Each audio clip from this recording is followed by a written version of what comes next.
So we have a Hyundai Veloster. We're going to replace the passenger rear speaker. You can see it's falling apart, and also he went into the dealer and get the factory speaker, so this is gonna be just like a swap out. All right, let's get to it.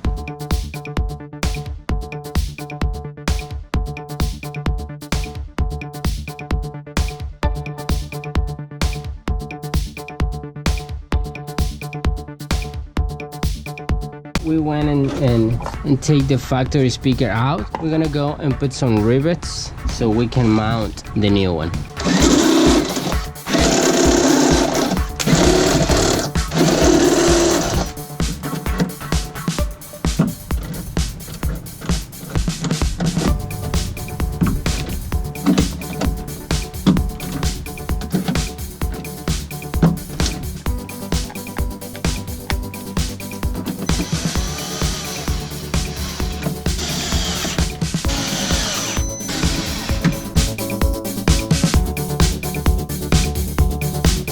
So Fernando's finishing up this Veloster, which is kind of the first car for the day. We're just putting in the factory speaker like he said. One thing I wanted to show you, one of the biggest things we get people want, one of them, a lot of them, it's like, oh, those radios are so slow, blah, blah, blah. Factories are, I want to show you the boot time on this thing, all right? This is insane. All right, so we're gonna go ahead, turn this thing on. Here we go. All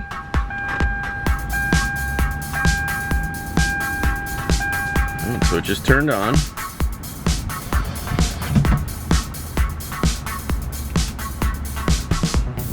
Still waiting. Oh, there we go.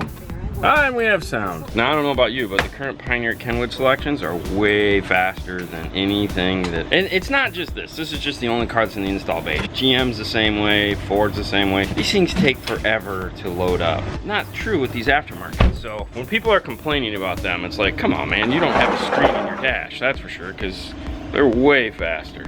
All right, enough silliness. We're hopefully gonna get to some real business now. On to the next one. All right, so next car is a Dodge Caliber. And what we're doing in this guy here is a CarPlay Android Auto radio, the 1330 NEX, and we're doing a backup camera. Of course, it is Dean's favorite backup camera. If you haven't seen that video, check it out. Yes, it is expensive. All right, let's take a look. So we're gonna go ahead and replace this guy here, which means we have the silly little wingies, which means we get to modify those so they'll fit the new radio. We're just gonna go ahead and get this car dressed up and ready for working on. You guys always see us use these. These are neoprene seat covers. They have this anti-slip stuff on one side and then the sweaty stuff on the other. You know, these are great for doing this, but you know, Haley, she plays soccer, so I bought her some of these, put over the front seats of her car, and then her coach saw them, and her coach went out and bought them, and he's like, dude, these are the best things ever. He goes, you know, I'm a 250-pound guy, not me, him. He goes, I could sit on it with my fat ass, and these things don't even move. These are the best seat covers I've ever seen. If you guys want a set of these for yourself, you know, Dean and Fernando's Tool Drawer, dnftooldrower.com. Check it out. Anytime you're doing a car and it's got a CD player, always check the CD player to make sure there's no CDs in it. I know most people don't use CDs anymore, but a lot of the times with these factory radios that don't have like Bluetooth and stuff like that, they still use CDs. That's why they're in here in the first place. All right, so we got the car all dressed up. We have our ugly red steering wheel control cover on. That's to tell us that it's, you know, don't forget it, because it's red, it's bright. So Fernando went to get some coffee. That's why he's not running around here.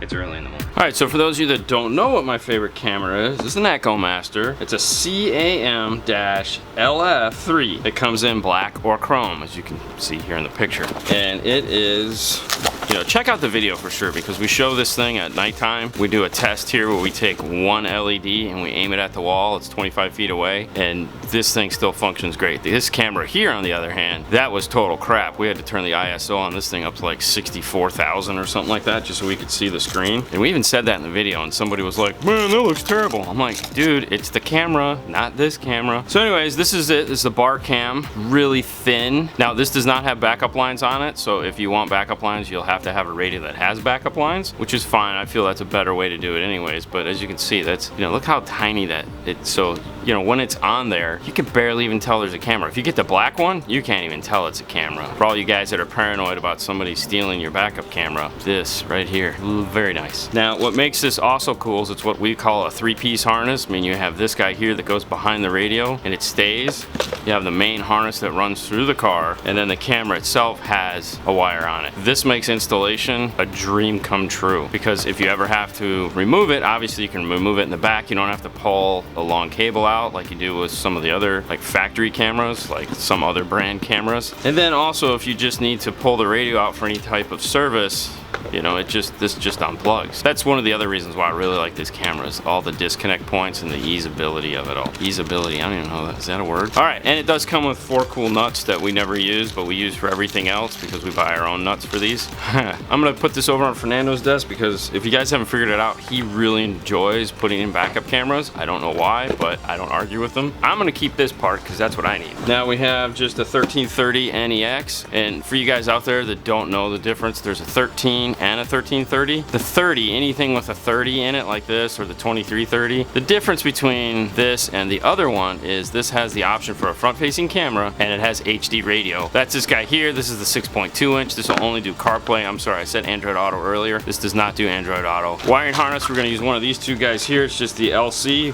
which is the low cost, either the 11 or the 21. I don't know which plug it is. I'm guessing it's probably the 21, which is the newer of the two plugs. We've talked about these before, so we won't get too deep in that. And of course, the kit we're gonna modify. We always start out with this kit right here, which is the 956511. And of course, you have an antenna adapter and a micro bypass. Look who's back from getting coffee. Did you get your coffee? Yes. You feel better? No, it's horrible. Well, it's from the king, right? Yeah. King can't make coffee, apparently. Should have gone the other way, walked to the Macs. We have a King and we have a Mac. It's too far. It's too far. All right, back to it. So to install the backup camera, the first thing we have to do is take this panel out. We're gonna start with the big one. They have 2 screws, Torx. That it's going to be T30. Now we're gonna grab our panel tool and try to pry carefully so we don't scratch the paint. Ouch, that was right in my face. So now that we have panel out, we're gonna go and take our license plate. What we're doing here is try to find a hole. Actually, we wanna make a hole. You don't wanna drill in something. It's like double metal. So this car had the latch right here. The good thing about this camera is that that's skinny. And he is going, or she is going to able to open the back door, no problem. All right, so now that we find our spot for the hole carefully. So before we put the license plate back, we're gonna go and seal the hole so it's no water coming in from both of the sides. Okay, so when you're installing your backup camera, please make sure you leave plenty of wire, so just in case you need to service it, it's not so tight that you can even able to get to it. So when we were talking about this camera, we said it was a 3-piece harness. And we said one piece it can plug up here, one piece can plug behind the radio. You notice it has a small end and a big end. If you plug this in first, then you have to run this big end through this grommet. It's not what it's designed to do. That's why it has this small end. So now that you have the camera mounted like he's shown you, what you want to do is fish this end here through the boot and up to the camera. Then you can figure out, get this all zip tied and pull back the slack.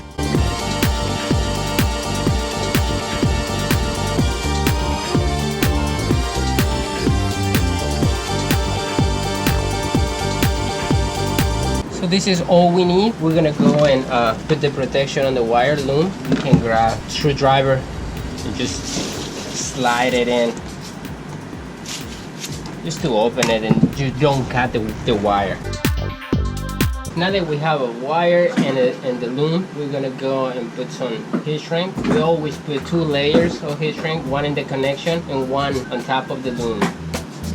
All right, we have a nice and secure connection. We're gonna go and zip tie all the wire and keep running the rest of the wire.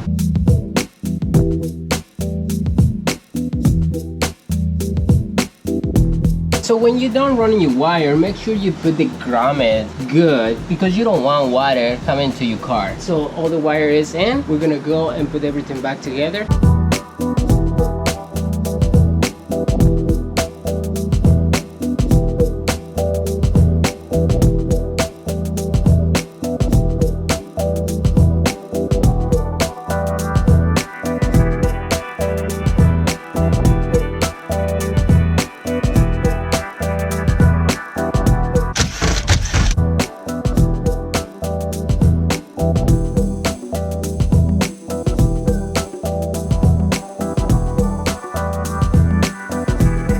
I will say that this definitely has to be one of the more complicated Dodge dashes to get apart. Most of the time it's just pull a couple screws, the whole thing comes off. This is layered. This is not normal for them.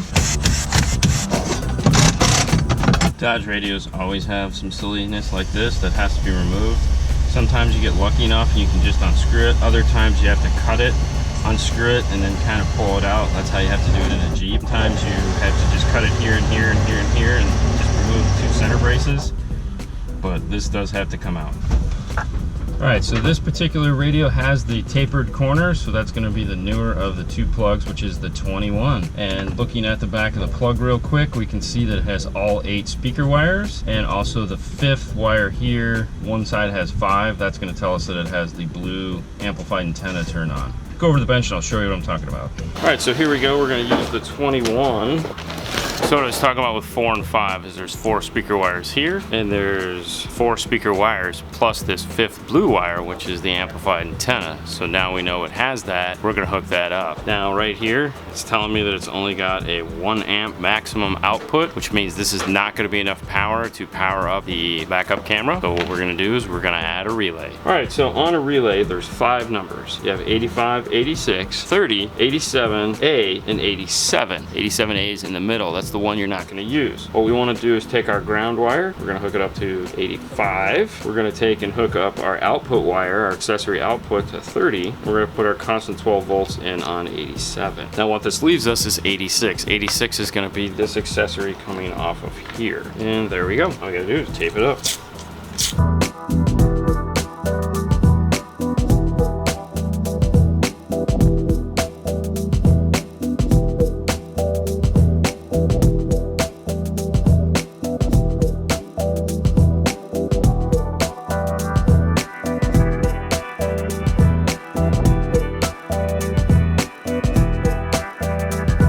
Alright, so the harness is all ready to go. It's all taped up. It's all looking pretty. We're going to go ahead and set this aside, and we're going to deal with this guy here. Now, these things suck. They mount like this. That means they're going to sit like that, which, as you can see, that's terrible. So what we have to do is we have to modify this to fit that. Now, why do we choose this one? Really, at the end of the day, the only reason why we choose this particular one is because it has a round over right here, and that round over, believe it or not, really makes all the difference and makes this kit just look a little bit cleaner. Something about having that sharp edge on it from the other guys just doesn't look all that well. So what we want to do first is we're going to go ahead and sand back about 1/8 of an inch on this top edge right here, making sure to keep it this thickness here all the way through to the edge.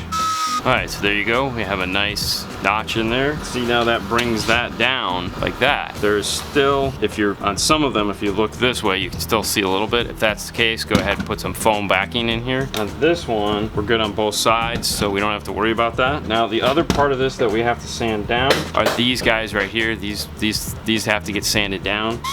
Alright, so this side is perfect. Now what we want to do is turn it on the side here, and we need to widen some of these holes. Alright, there we go. This side is perfect. We'll go ahead and get this one done. Get this thing in the car.